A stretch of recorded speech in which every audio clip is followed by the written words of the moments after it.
हरे कृष्णा। आप सभी को पांडव निर्जला एकादशी की बहुत सारी शुभकामनाएं। यह दिन साधारण नहीं है। यह निर्जला एकादशी सभी व्रतों में सर्वश्रेष्ठ और एकादशी महात्मा की पराकाष्ठा। यह अत्यंत पावन तिथि है जो वर्ष में आने वाली सभी एकादशियों का फल अपने आप में ही दे देती है। इसलिए इसे पांडव निर्जला एकादशी भी कहा जाता है। विशेष रूप से भीमसेन के दृढ़ संकल्प की स्मृति में, जिन्होंने केवल एक दिन में वर्ष भर की सभी एकादशियों का पुण्य प्राप्त किया था। तो चलिए आज के इस परम मंगलमय निर्जला एकादशी के पावन अवसर पर हम उससे जुड़ी पौराणिक कथा का श्रवण करते हैं। आइए आज की कथा को आरंभ करते हैं। यह उस समय की बात है जब द्वापर युग का समय चल रहा था। वह समय जब भगवान श्री कृष्ण के आशीर्वाद और मार्गदर्शन की छाया में सभी पांडव अर्थात युधिष्ठिर, भीम, अर्जुन, नकुल और सहदेव इस पृथ्वी पर विचरण करते थे। उसी समय की यह महत्वपूर्ण घटना है और वह है निर्जला एकादशी की। भीमसेन यानी पांडवों में एक सबसे शक्तिशाली, जिनकी गदा के प्रहार से धरती कांप उठती थी, ऐसे भीमसेन आज थोड़े उदास लग रहे थे। उनके मुख पर चिंता की लकीरें स्पष्ट रूप से दिखाई दे रही थी। आखिर क्यों ना हो, भीम जैसे वीर के मन में चिंता व्याप्त हो चुकी थी, लेकिन ऐसा क्या हुआ था जो उनके मन में आज चिंता ने घर कर लिया था? तो इसका कारण था एक विशेष व्रत का पालन। और इसी चिंता से मुक्त होने के लिए भीम अपने पितामह श्री वेदव्यास जी के पास जाते हैं। उन्होंने आश्रम में प्रवेश किया और वहां पर व्यास देव जी को देखकर भीम ने प्रणाम किया। श्री व्यास देव भीम के कांतहीन मुख को देखकर तुरंत समझ गए कि आज भीम के मन में कोई प्रश्न है। तत्पश्चात श्री वेदव्यास जी ने प्रेम पूर्वक भीम के सिर पर हाथ फेरा और उन्हें कहा, आओ पुत्र, क्या बात है? तुम्हारे अंदर तो सहस्त्र हाथियों का बल है।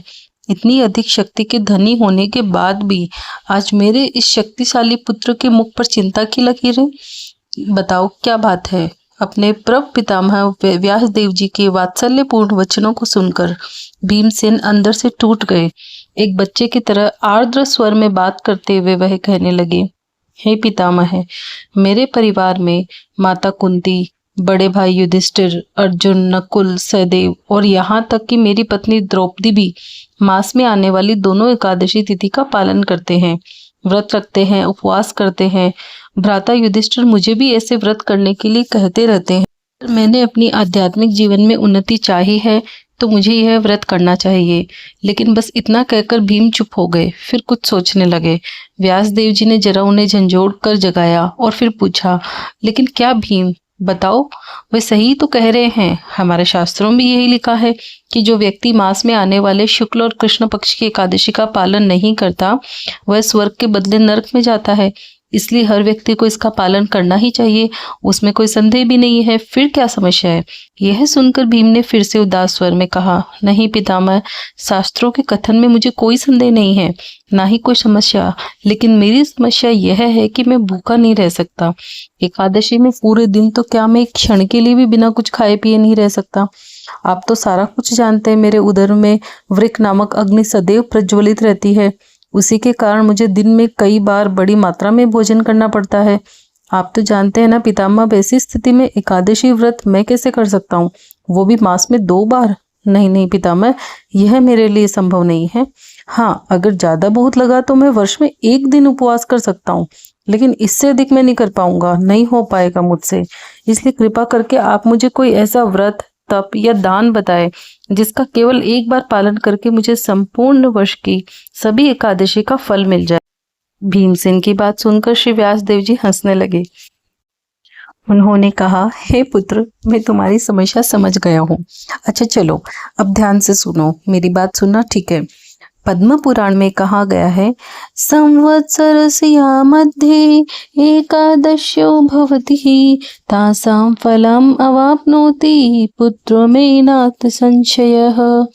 हे पुत्र, संपूर्ण संवत्सर यानी कि वर्ष में जितनी भी एकादशी आती है उन सब का फल इस एकमात्र निर्जला एकादशी का पालन करने से प्राप्त हो जाता है।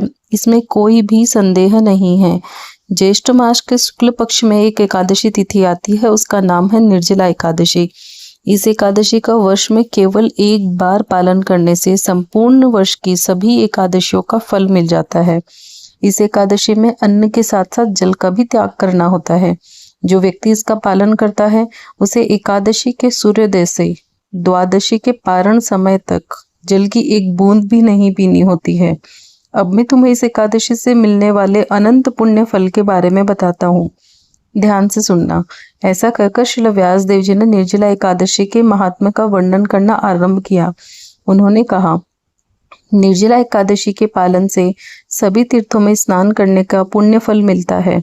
जो निष्ठा पूर्वक इस व्रत का पालन करता है उसे मृत्यु के समय भयावह यमदूत नहीं अपितु सुंदर विष्णुदूत वैकुंठ ले जाने के लिए आते हैं।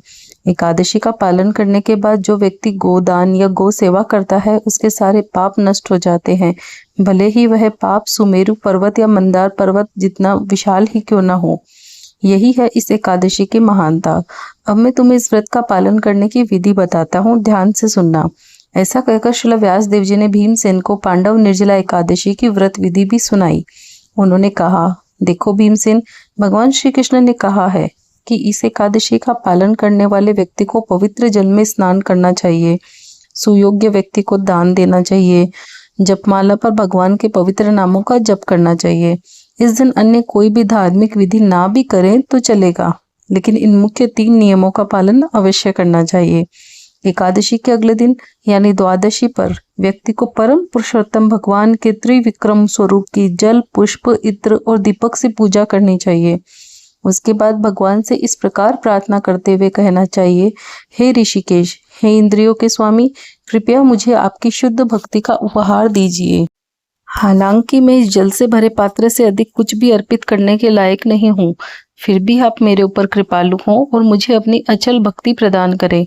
इतना कहकर उस जल के पात्र को किसी सुयोग्य ब्राह्मण को दान में दे दीजिए। और इस प्रकार श्री व्यास देव जी ने भीमसेन को निर्जला एकादशी व्रत की महिमा और व्रत विधि के विषय में ज्ञान दिया। जब सभी पांडवों ने निर्जला एकादशी की महिमा सुनी तो उन्होंने इस एकादशी का और अधिक कठोरता से पालन करने का निर्णय लिया। उन सब ने पूर्ण श्रद्धा और भक्ति भाव से निर्जला एकादशी का पालन किया और तभी से इस एकादशी को भीमसेनी एकादशी या फिर पांडव निर्जला एकादशी के नाम से जाना जाता है। भगवान श्री कृष्ण ने कहा कि जो भी व्यक्ति इस निर्जला एकादशी के दिन भगवान के पवित्र नामों का जप करता है, पुण्य कार्य करता है, तीर्थ में स्नान करता है, वैदिक ग्रंथों का अध्ययन करता है, वह सब कुछ अक्षय हो जाता है और उससे अर्जित होने वाले पुण्य फलों का भी कभी नाश नहीं होता। तो यह थी आज की पांडव निर्जला एकादशी की विशेष कथा। अगर आपको हमारा यह कार्य पसंद आता है तो कृपया इस चैनल को सब्सक्राइब करें, इस वीडियो को लाइक और अधिक से अधिक इसे शेयर करें। आप सभी को पांडव निर्जला एकादशी की बहुत बहुत शुभकामनाएं। जय जय श्री राधे श्याम। सबको मिले श्री वृंदावन धाम। हरे कृष्णा। हरे कृष्णा कृष्ण